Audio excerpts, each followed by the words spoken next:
स्वामी जी, ऐसे गोल गोल घुमाया।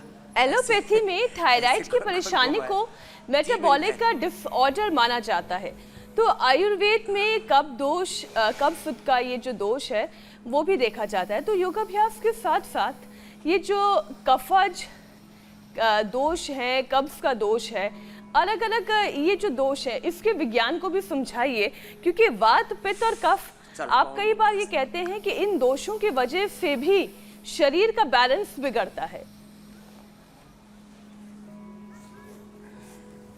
हाँ, एकदम ठीक कहा। तो देखो, हमने मोटापा के लिए बता दिया, और बैठ करके चलो मंडूक आसन तो सभी कर लो। तो ये जो मंडूक आसन से लेकर के पवन मुक्तासन अभी हम कर रहे थे, जो रोज अभ्यास कराते हैं, कम से कम 2 आसन, 2 से 5 आसन, 2 से 5 प्राणायाम तो प्रतिदिन अब लोगों के दिनचर्या के हिस्से बन गए। लोग इंडिया टीवी देखते रहते हैं और अपने अपने योगाभ्यास अपने पैकेज के अकॉर्डिंग करते रहते हैं। पित्त बढ़ने से बीपी बढ़ता है, कफ बढ़ने से थायराइड की प्रॉब्लम होती है, मोटापा बढ़ता है, शरीर में गांठें आती है, और वात बढ़ने से तो SLEMS, ऑटोइम्यून डिजीज, MND और बहुत सारे उपद्रव होते हैं, पार्किंसंस, अल्जाइमर, डिमेंशिया। ये जो बहन बता रही थी इधर आओ कि इसको पैरालिसिस भी हो गया।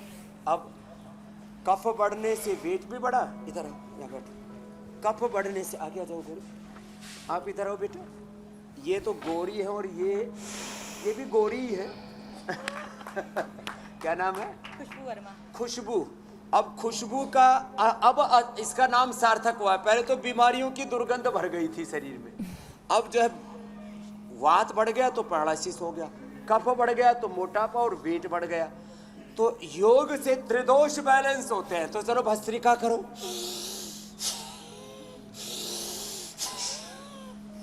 पित्त बढ़ने से एसिडिटी भी बढ़ती है, पित्त बढ़ने से गुस्सा भी बढ़ता है, पित्त बढ़ने से नींद भी कम आती है, पित्त बढ़ने से फिर अल्सरेटिव कोलाइटिस, बहुत तरह की दिक्कत होती है।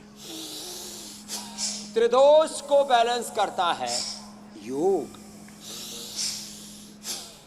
तो मेटाबॉलिज्म को बैलेंस करने के लिए 2 से 5 मिनट भस्त्रिका। और मैं देख रहा हूँ गौरी जी और खुशबू जी दोनों ही, हमारी बेटियां भी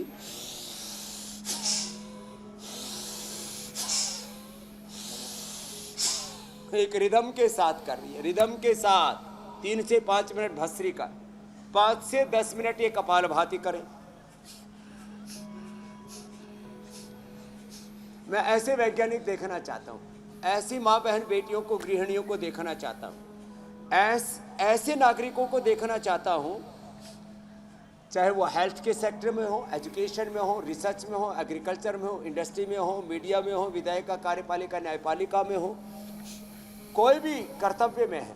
जीवन में कर्तव्य तो अलग अलग निभाने पड़ेंगे, लेकिन सब योगी हो, और योगी होंगे तो मेटाबॉलिज्म भी ठीक रहेगा, हमारा फिजिकल स्ट्रक्चर और कैरेक्टर भी ठीक रहेगा, और भूख भी अच्छी लगेगी, नींद भी अच्छी आएगी, काम भी अच्छे से कर पाएंगे। हमारी प्रोडक्टिविटी, उत्पादकता, सृजनात्मकता, रचनाधर्मिता, गुणात्मकता, दिव्यता, देवत्व तो बढ़ता है जीवन में। जी स्वामी जी। इसलिए मात्र रोग मिटाना ही मकसद नहीं है, जीवन को दिव्य बनाना मकसद है। अब देखो सुबह सूरज की धूप में बैठे, कितनी धूप खिली हुई है, और इस धूप के अंदर कपालभाति, अनुलोम विलोम करने का ये भी फायदा है, vitamin D, B12, calcium, iron, omega की डेफिशिएंसी भी नहीं होती। जी मेरी बहन। और ये मुफ्त का सोर्स भी है, इसके लिए पैसे खर्च करने की भी जरूरत नहीं। स्वामी जी, हमने मेटाबॉलिज्म और डाइजेशन के अलावा त्रिदोषों की बात की। थायराइड इम्बैलेंस होने का असर शरीर के नर्व्स पर भी पड़ता है, और ऐसे में स्वामी जी स्वभाव में जो बदलाव देखने को मिलता है वो कई बीमारियों का कारण बनता है, चाहे वो दिमागी सेहत से जुड़ी हुई हो। तो ऐसे में नर्व मसल्स को मजबूत रखें, इसके लिए क्या उपाय करें, क्योंकि थायराइड के पेशेंट अक्सर मसल्स पेन की शिकायत भी करते हैं। ये आपने बहुत अच्छा प्रश्न पूछा, इसका भी उत्तर देता हूँ ज्योत्सना जी। एक तो भस्त्रिका, कपालभाति के बाद ऐसे भी प्राणायाम के क्रम में अनुलोम विलोम, भ्रामरी उद्गीत करना है। तो खुशबू जी आप भी गौरी जी अनुलोम विलोम करो, और सब भी करो, सब बहुत अच्छे हैं। और कासगंज वालों का तो योग अब विश्व विख्यात हो गया है। करो सब अनुलोम विलोम। हमारे सफ़ेद दाढ़ी वाले बाबा जी भी कर रहे हैं, काली दाढ़ी वाले बाबा भी कर रहे हैं, बिना दाढ़ी वाले भी कर रहे हैं। सब करो ये अनुलोम विलोम नर्वस सिस्टम के लिए, ब्रेन के लिए। आजकल थायराइड के कारण से और वैसे भी पार्किंसंस, अल्जाइमर, डिमेंशिया कुछ ज़्यादा ही बढ़ रहा है और मोटर न्यूरॉन डिजीज़ हो रही है और बाकी भी जेनेटिक एक्सप्रेशन भी बहुत ज़्यादा हो रहा है, जेनेटिक डिजीज़ भी। तो अनुलोम विलोम करने से मस्तिष्क के सब रोग ठीक होते हैं। अनुलोम विलोम तो आप सब करते हो, मैं कर रहा हूँ शीर्षासन, ये बड़ा ज़रूरी है, आप करते रहो करते रहो। और इसमें जब ये नर्वस सिस्टम ज़्यादा ही ब्रेक डाउन हो जाता है तो न्यूरोग्रिट खाली पेट, न्यूरोग्रिट और इम्यूनोग्रिट एक एक गोली सुबह दोपहर शाम, और ओमेगा खाने के बाद मेथावटी और अश्वगंधा। न्यूरोग्रिट और इम्यूनोग्रिट खाली पेट, ओमेगा, मेथावटी, अश्वगंधा कैप्सूल खाने के बाद। अश्वगंधा रिष्ट सारस्वत रिष्ट के साथ ले ले फिर तो बात ही क्या है। और जो शीर्षासन कर सके तो बहुत अच्छी बात है। हम तो शीर्षासन में भी पद्मासन और ऊपर से लगा देते हैं और इससे ब्रेन और नर्वस सिस्टम 100% परफेक्ट होता है। ये एंटी एजिंग भी है, ये इम्यूनिटी बूस्टर भी है, ये आँखों के लिए भी अच्छा है, इससे मेमोरी भी हमारी इन्हेंस होती है। ये इतना ज़बरदस्त है। अनुलोम विलोम ना हो पाए तो कोई बात नहीं है, आप यही करें अनुलोम विलोम। शीर्षासन ना हो पाए तो कोई बात नहीं, अनुलोम विलोम करें। इसी से इसने पैरालिसिस भी ठीक कर लिया खुशबू ने। हाँ, पैरालिसिस भी इससे ठीक हो जाता है।